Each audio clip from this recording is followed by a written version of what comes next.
It was a beautiful day. I was heading home when suddenly I saw a little girl drowning in the lake. My heart almost jumped out of my chest. I panicked. I didn't think twice before trying to save that little girl. I slammed on the brakes so hard that the truck skidded along the side of the road. A car honked behind me, but I didn't even look back. The only thing my eyes could see was that little girl struggling in the dark water. Then I jumped in. The water was freezing. The cold hit me so hard it nearly stole the air from my lungs. My whole body locked up, but I kept swimming as fast as I could. My heavy clothes dragged me down, but I ignored it. I had to find that little girl. I had to. I looked around desperately. Nothing. Just dark water. My heartbeat became even faster. No. Then I saw it. A tiny arm moving beneath the surface. I dove underwater without thinking. The water burned my eyes. My hair stuck to my face as I tried to reach her. For one horrible moment, I thought I wouldn't make it. Until my fingers grabbed her jacket.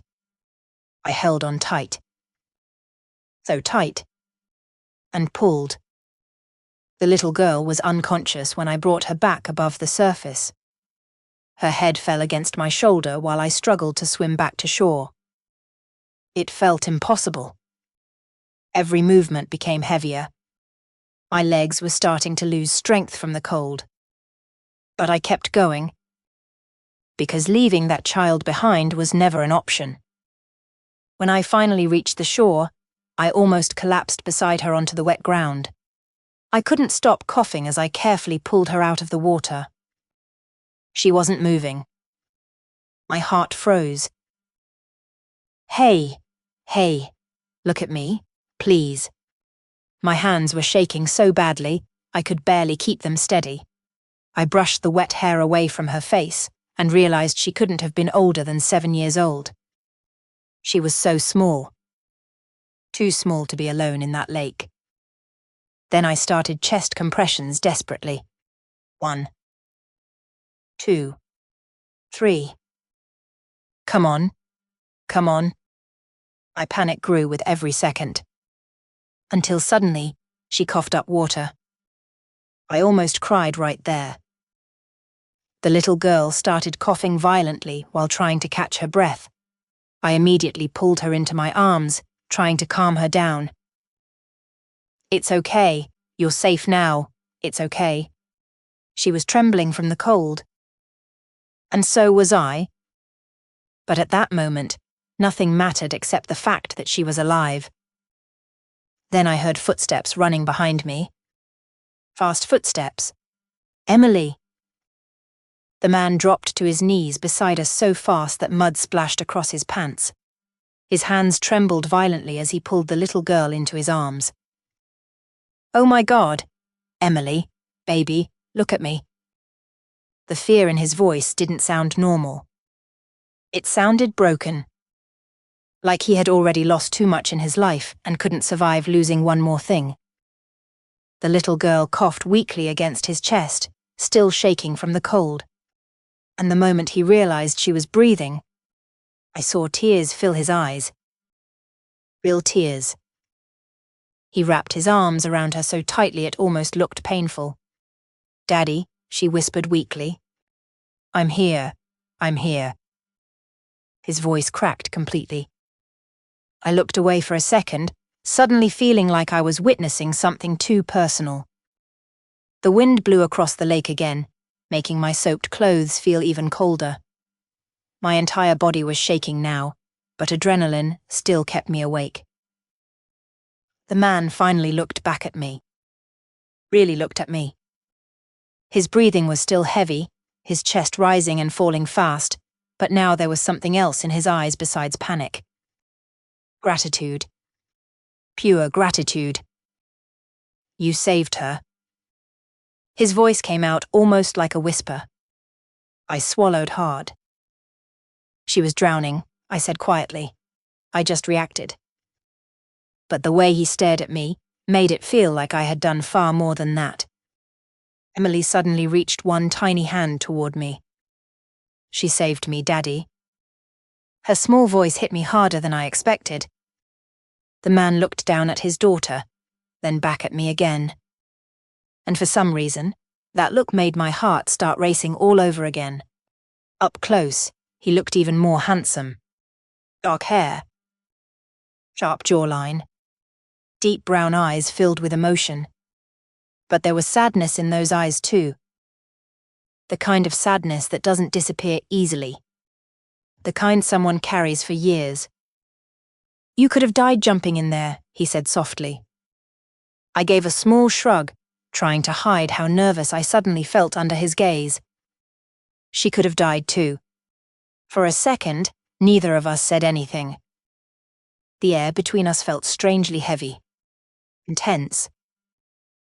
Then Emily started coughing again, and both of us snapped back to reality immediately. That's it, I said quickly. She needs to get warm now. He nodded fast. Right. He carefully picked Emily up into his arms, but before standing completely, he looked back at me again. You're freezing. Only then did I realize how badly my body was shaking. I tried forcing a smile. I'll survive. But the second I stood up, my knees almost gave out beneath me. The man caught my arm instantly. Strong hands. Warm hands. The contact sent a strange feeling through my chest. Easy, he said. For one embarrassing second, I forgot how to breathe. I'm fine, I lied. He clearly didn't believe me. Up close, I noticed he still wore a wedding ring. Something about that made my chest tighten unexpectedly. Maybe because men like him were usually already taken. Or maybe because some instinct deep inside me already knew there was a painful story behind those tired eyes. You need a doctor too, he said firmly. I shook my head. No, Emily comes first. His expression softened instantly when I said her name. Then Emily looked at me again from his arms. What's your name? I couldn't help smiling a little. Rachel. I'm Emily, she said weakly, as if I somehow didn't already know. That tiny moment made all three of us laugh softly for the first time since the rescue. The tension broke slightly after that. My name is Daniel, the man finally said. Daniel. For some reason, hearing his name made my stomach flip. A distant siren suddenly echoed somewhere down the road. Daniel looked toward the sound, relieved. I called 911 the second I realized she was missing. He looked back at me again. And then you appeared. The way he said it sent warmth through my chest, despite the freezing cold. Almost like he still couldn't believe I was real. A few seconds later, emergency vehicles finally arrived near the lake. Paramedics rushed toward us carrying blankets and medical equipment. The moment they started checking Emily, Daniel stayed beside her every second, never letting go of her hand. I watched quietly from a few feet away while a paramedic wrapped a blanket around my shoulders. But my eyes kept drifting back to him, to Daniel. And the strangest part was, he kept looking back at me too. Not in a casual way. Not in a polite way. There was something deeper in his expression. Something emotional. Something neither of us understood yet. One of the paramedics suddenly looked at Daniel. Sir, we'll need to take your daughter to the hospital just to be safe. Daniel nodded immediately. Of course. Then his eyes found mine again. For a second, he looked almost nervous, like he was afraid I might disappear the moment he turned away. And then he said the words that changed everything. Will you come with us? For a moment, I just stared at him. The sirens. The flashing lights. The cold wind blowing across the lake. Everything around me suddenly felt distant after those 4 words. Will you come with us? I don't know why my heart reacted the way it did. Maybe it was the look in his eyes. Maybe it was the fear he was still carrying. Or maybe it was because something inside me already wanted to stay close to him. Before I could answer, Emily grabbed my hand weakly from the stretcher. Please come, Rachel. That was it. There was no way I could say no to her. I nodded softly. Okay. The relief on Daniel's face appeared instantly. And strangely, seeing that relief made me happy. A paramedic guided us toward the ambulance while another stayed beside Emily, checking her breathing and pulse. Daniel climbed in first, never taking his eyes off his daughter. I hesitated outside for half a second, looking back toward my truck still parked near the road with the driver's door open. My entire day had completely changed in less than 20 minutes. Then Daniel looked at me again. And somehow, without saying anything, he made me feel like I belonged there. So I climbed into the ambulance too. The doors slammed shut behind us. Inside, the atmosphere felt tense but quieter somehow. Emily lay beneath several warm blankets while the paramedics continued checking her vitals. Like he was terrified of losing her if he let go for even 1 second. I sat across from them, still soaked, exhausted, and shaking from the cold. But despite everything, I couldn't stop looking at him. And every time our eyes met, something inside my chest tightened. Emily looked between us with sleepy eyes. Daddy was really scared. Daniel let out a shaky breath and kissed her forehead. You scared me to death, sweetheart. I'm sorry. No, he said quickly. Don't apologize. I should have been watching you more carefully. The guilt in his voice was painful to hear. Emily reached her tiny hand toward him. And then she looked at me again. Rachel saved me. Daniel turned toward me slowly after hearing those words. The expression in his eyes changed again. God, the way that man looked at me was dangerous, not because it was inappropriate, because it felt real, deep, emotional.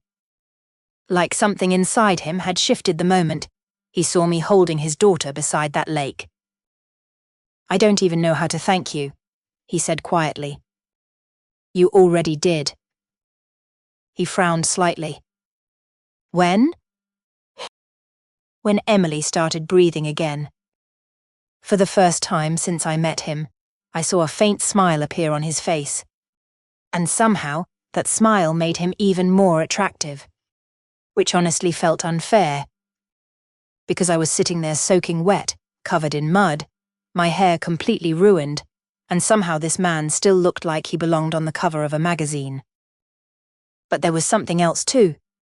Something hidden underneath his appearance. Loneliness. I could feel it. The ambulance hit a bump in the road suddenly, causing Emily to flinch. Daniel immediately moved closer to her protectively. That single movement told me everything about the kind of father he was. He adored that little girl. And maybe that was the exact moment my heart started falling for him even harder. One of the paramedics looked at me. You should really get checked out too.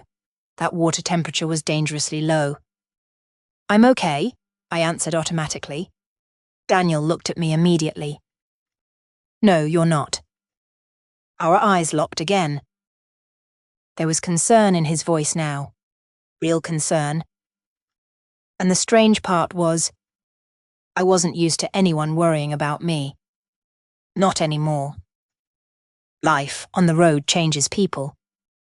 You spend enough nights alone driving endless highways, sleeping in truck stops, eating terrible food under fluorescent lights. Eventually you stop expecting softness from the world. But sitting there inside that ambulance, for the first time in years, I didn't feel alone. Emily suddenly smiled weakly at me. Daddy never smiles at strangers. Daniel sighed softly. Emily. What? She whispered innocently. I laughed quietly under my breath. And to my surprise, Daniel laughed too. The sound was low, warm, and brief. But it completely changed the atmosphere inside the ambulance. Then Emily said something neither of us expected. I think Mommy would have liked her. The silence that followed felt immediate. Heavy. Daniel's expression froze completely. And that was the moment I realized something painful. His wife was gone. Emily looked down, instantly like she regretted saying it. I'm sorry. Daniel swallowed hard before forcing a small smile toward her. It's okay, sweetheart. But it clearly wasn't okay. I saw the pain in his eyes immediately. Raw pain. The kind that never fully disappears. Almost unconsciously, my eyes drifted toward his left hand again. The wedding ring. He still wore it. Not because he forgot to remove it. Because he couldn't. And suddenly everything about him made sense. The sadness. The exhaustion. The emotional distance hiding behind his calm voice. This man was still grieving. The ambulance finally slowed as the hospital came into view outside the windows. The paramedics began preparing Emily to move her inside quickly. Daniel leaned closer to his daughter, brushing wet hair gently away from her forehead. I've got you, he whispered softly. Watching him with her did something dangerous to my heart. Something I wasn't prepared for. Then suddenly, Daniel looked at me again. And quietly, almost carefully, he asked, Rachel, after this is over, can I take you to dinner? The hospital lights were too bright. Too clean. Too calm after everything that had just happened. Emily was quickly taken inside for further checks, surrounded by nurses and doctors moving with practiced urgency. Daniel stayed right beside her, never letting go of her hand even when they tried to guide him out. I stood a few steps away in the hallway, still wrapped in a thin hospital blanket that did almost nothing against the cold that was still inside my bones. But the real cold now wasn't from the lake. It was from silence. From waiting. From everything that had not yet been said. A doctor finally came out after what felt like forever. She's stable, he said. Just hypothermia and shock. She's going to be okay. Daniel closed his eyes instantly. Like his entire body had been holding itself together by force alone, and finally let go. He leaned forward, resting his forehead against Emily's small hand. And for a moment, he didn't look like a powerful man. He didn't look like an entrepreneur. He didn't look like anything but a father who had almost lost everything. Thank you, he whispered. The doctor nodded and walked away. I stayed quiet. Because this wasn't my moment. It was his. But then Emily's voice came softly from the bed. Rachel? My heart reacted immediately. I stepped closer. Yes, sweetheart. She smiled weakly. Don't go away. Something inside me tightened. I'm right here. And I meant it more than I expected. Daniel looked up at me slowly. And that look, again. That same intensity. But now it was different. Not panic. Not gratitude. Something deeper. Something quieter. Something dangerous in a completely different way. Stay with her for a bit, he said softly. I nodded. I will. The room fell into a calm rhythm after that. Machines softly beeping. Quiet voices. Soft movement. But between me and Daniel, there was no calm. Only awareness. He stood up slowly and stepped out into the hallway with me. The moment the door closed behind us, the silence between us became heavier than the storm that had started everything. You didn't have to come in the ambulance, he said. I know. Pause. But I'm glad I did. His eyes stayed on mine a little longer than necessary, and I noticed something for the first time. He looked tired. Not physically. Emotionally. Like he hadn't slept properly in a long time. Like life had been pushing him forward without giving him time to breathe. You saved her life, he said quietly. I just reacted. That's what heroes say when they don't want to accept it. I let out a small breath.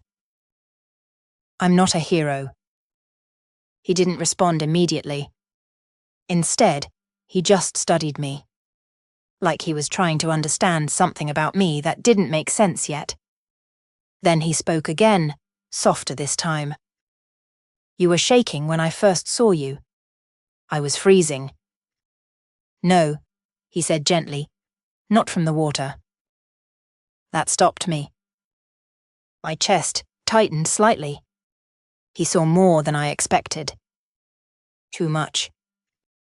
Before I could answer, a nurse walked past us, and Daniel instinctively turned his head toward the room again. Like he couldn't stay away from Emily for too long. That's when I noticed it fully. He never stopped worrying. Not even for a second. I should stay with her, he said. Of course. But he didn't move immediately. Instead, he stayed there. Still looking at me. Like something inside him was pulling him in two directions. Finally, he exhaled. I meant what I said earlier. My heart skipped slightly. About dinner. He nodded once. Yes. A pause. I want to thank you properly. That sounded like an excuse. But his eyes said something else. Something quieter. Something honest. Before I could answer, Emily's voice called from inside the room again. Daddy? That broke everything instantly. He turned immediately. I'm coming, sweetheart. He looked back at me one last time. Longer than before. Then he walked back inside. And I was left alone in the hallway. But something had changed. Because now I wasn't just the woman who saved his daughter. And he wasn't just a stranger at a lake. Now there was something unfinished between us. Something neither of us had words for yet. And the worst part was, I already knew I was going to say yes to dinner. I stood in the hospital hallway long after Daniel went back into Emily's room. The silence felt heavier now. Not empty, just full of things I couldn't name yet. I should have left. That was the logical thing. Go back to my truck. Drive home. Forget this day ever happened. But my feet didn't move. Instead, I kept replaying everything. The lake. The freezing water. Emily's tiny hand in mine. And Daniel's eyes when he first saw me. A nurse passed by and glanced at me. You okay, dear? I blinked. Yeah? I think so. But I wasn't sure anymore. A few minutes later, the door opened. Daniel stepped out again. This time he looked slightly calmer, but still exhausted in a way sleep couldn't fix. She's asleep, he said quietly. I nodded. That's good. He leaned against the wall beside me. Close enough that I could feel his presence without even looking directly at him. I called someone to pick up your truck, he said. It's safe. I turned slightly. You didn't have to do that. I know. A pause. But I wanted to. That sentence stayed in the air longer than it should have. I looked at him properly then. Up close, he looked even more real. Not like some distant businessman. Just a man holding himself together by habit. You always take control like that?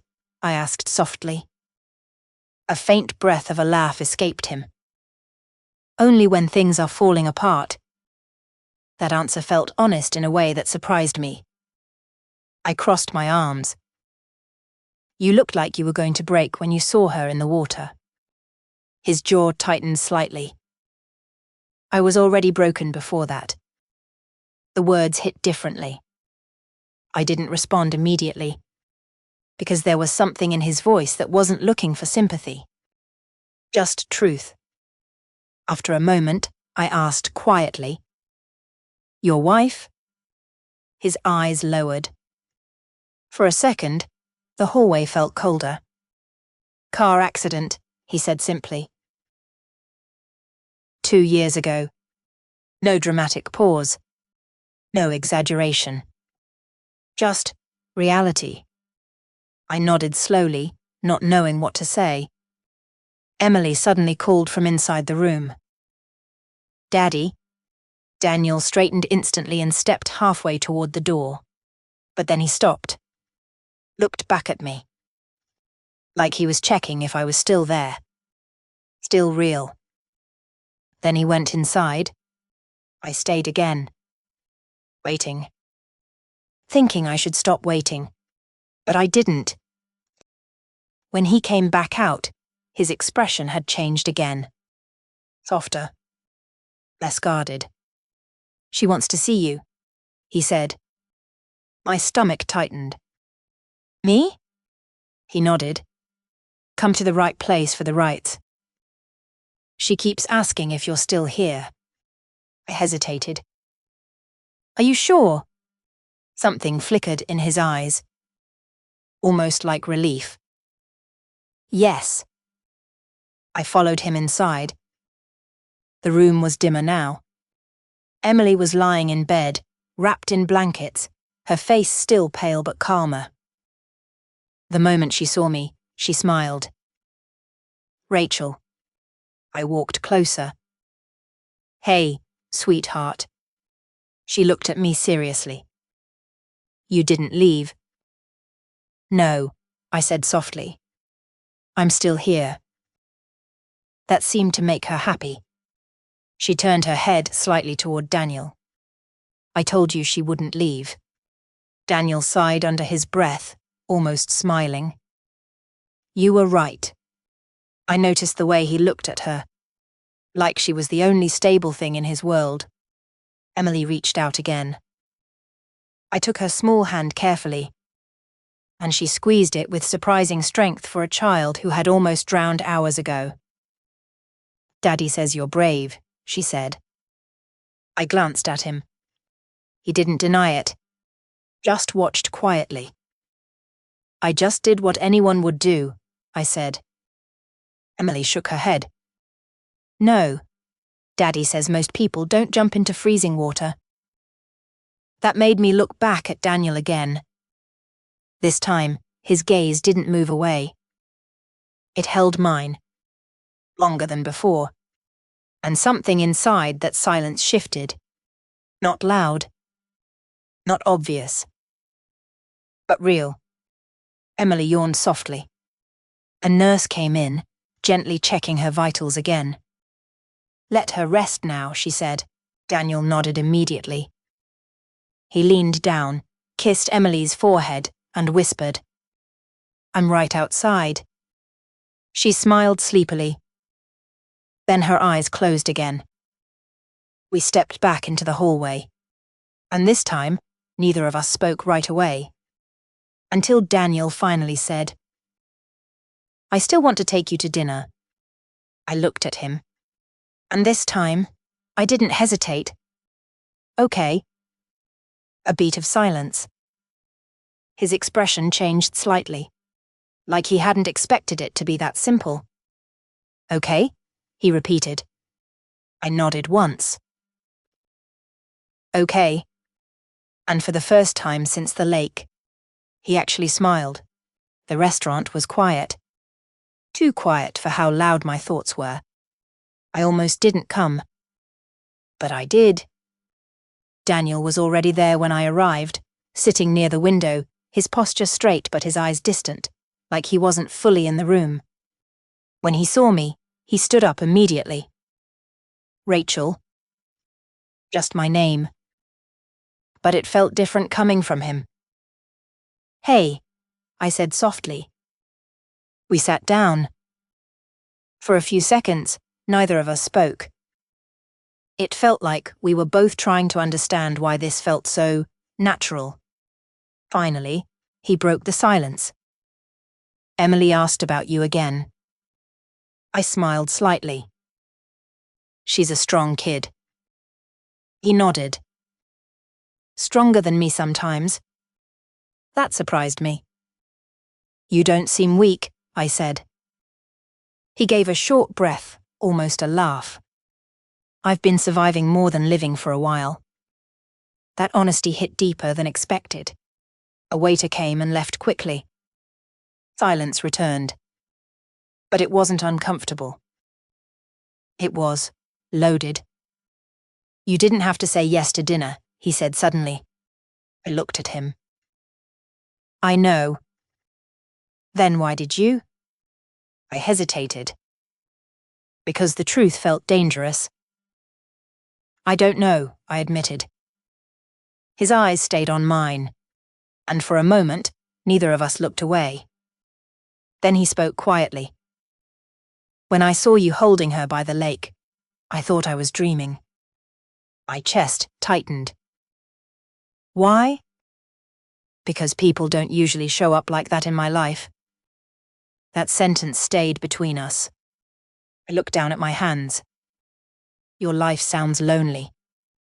He didn't deny it. It is. A pause. Then softer. Was. My heart skipped slightly. I looked up. He was still watching me. Carefully. Not rushing. Not forcing. Just present. And that was more dangerous than anything. We walked outside after dinner. The night air was colder, but not uncomfortable. There was something calm between us now. Like a storm had passed, but the sky hadn't cleared completely yet. Daniel walked beside me slowly. I don't usually do this, he said. Dinner? He nodded. With strangers. I looked at him. You still think I'm a stranger? That made him stop walking. He turned slightly toward me. No, he said quietly. That one word changed the air. A car passed by, lighting his face for a second. And in that second, I saw it clearly. Not the businessman. Not the father. Just a man who had been alone for too long. I think I stopped being a stranger to you the moment you pulled her out of that water, he added. My breathing slowed slightly. I didn't know what to say. So I didn't. We just stood there. In silence. But it wasn't empty anymore. It was full of something neither of us had named. Then he said it softly. I don't want tonight to end. My heart reacted immediately. But I kept my voice steady. Daniel. He waited. I looked at him properly. At everything he had been through. At everything he was still carrying. And I realized something I didn't want to admit too quickly. I felt it too. But I still said, You have Emily. His expression softened instantly. I know. A pause. And that's exactly why I want this to be real, not rushed. That changed everything. No pressure. No fantasy. Just truth. I nodded slowly. Then don't rush it. A small silence. Then, finally, he smiled. A real smile this time. Okay. We stood there a moment longer. Not touching. Not crossing lines. Just close. And somehow, that was enough. For now.